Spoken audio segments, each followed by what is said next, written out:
Hello, my friends. Assalamu alaikum. The author of The Grand Scheme of God in the Light of Quran has divided God's scheme into 11 stages for the purpose of understanding. We have already addressed 3 stages. Today we will address the 4th stage, that is, creation of the bodies, that is, carriers of Adam and Eve on this earth. I will now explore ChatGPT's objective perspective on the 4th stage. This analysis aims to provide a clear, unbiased understanding of the Quranic description of this stage. Let's begin. The 4th stage is creation of the bodies of Adam and Eve on this earth. There are 13 verses of Quran which have been used by the author to describe creation of the bodies of Adam and Eve on this earth. All these verses were shared with ChatGPT. The following are ChatGPT's conclusions. It states, "The verses you have shared present profound insights into the nature of human creation, from the physical formation of the body to the spiritual significance of human life, while also touching on death, resurrection, and the unique responsibility entrusted to humanity." Here is a breakdown of the main ideas from these 13 verses. Number 1. Creation from earthly material, that is, clay and dust. The verses describe human bodies as being formed from clay, dust, or decayed mud, which indicates that human bodies are physically made from elements of the earth. This creation of human bodies from clay highlights the material origin of human bodies and reminds us of our connection to the natural world. Verses like created from a ringing clay like pottery, chapter 55, verse 14, emphasize the humble, earthly nature of the human body. Point 2. Stages of development and the gift of life. Several verses such as chapter 22, verses 5 to 7, chapter 23, verses 12 to 16, outline the intricate stages of human formation, from dust to a sperm drop, then a clot, then bones clothed with flesh, and finally a complete human being. This process shows the precision and wisdom behind each stage of life, highlighting God's creative power. It underscores that life is a gradual development under divine guidance, emphasizing that all of life's stages, that is, from infancy to maturity, are purposefully designed. Point number 3. The breath of God's Spirit. After forming the physical body, God breathes His Spirit into humanity. This is from chapter 15, verse 29, chapter 32, verse 9, and chapter 38, verse 72. This divine breath symbolizes the unique spiritual status of human beings.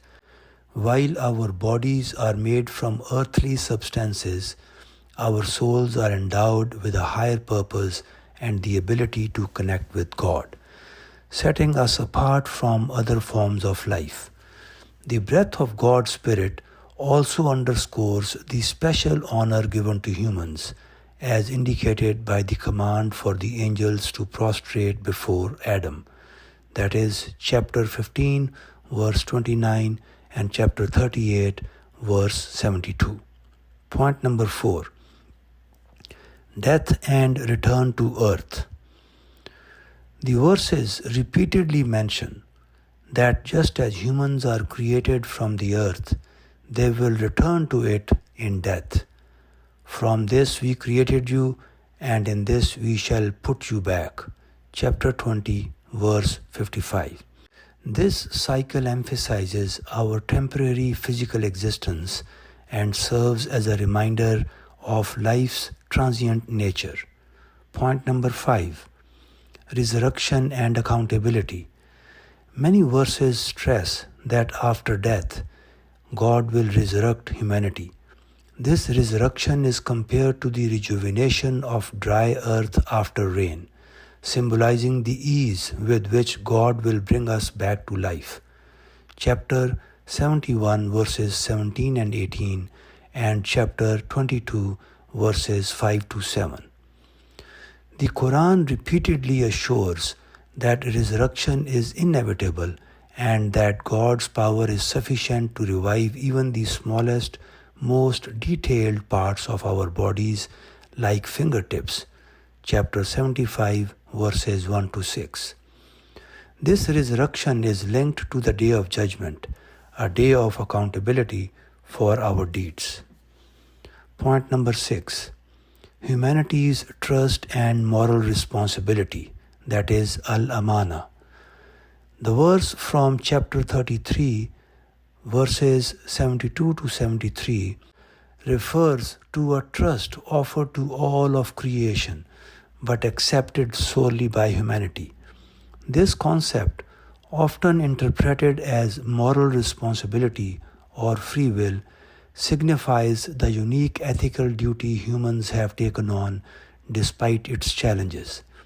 It highlights both human dignity and potential for error, reminding us of the accountability we face before God.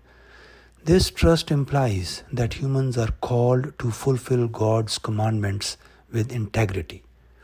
Point number 7. God's wisdom and knowledge in creation.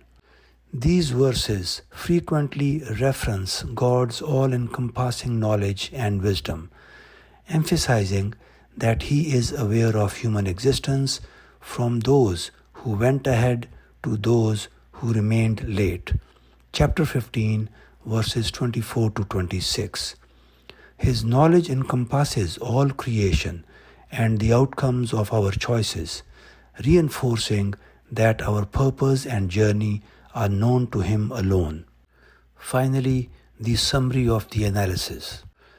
These verses collectively illustrate that the human body is created from the earth's elements, forming a physical vessel that God elevates by breathing in His Spirit, thus granting humans a unique spiritual status. Our life on earth is temporary, with our bodies ultimately returning to dust, but resurrection awaits, affirming the eternal nature of the soul and the accountability each human will face. Furthermore, humans have accepted a profound responsibility, that is, the trust, which involves adhering to divine guidance and striving to fulfill the purpose set by God. This framework provides a holistic view of human life, grounded in physicality, yet elevated through spirituality, purpose, and accountability. My friends, with this, the stage 4 analysis by artificial intelligence finishes, and now I will see you with the next stage, that is stage number 5, sometime soon. Thank you and Assalamu Alaikum.